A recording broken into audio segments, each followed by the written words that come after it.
how to save 80% on what a main dealer might charge you. No specialist tools required.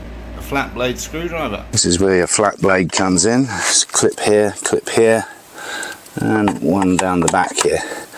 So we're just gonna pop them open, and that lifts off.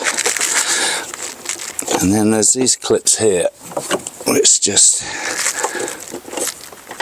push down out the way. There's your filter.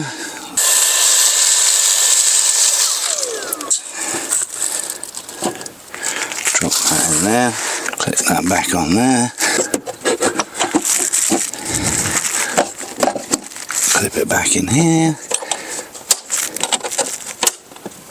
Job done. Same deal on the other side. So that's that.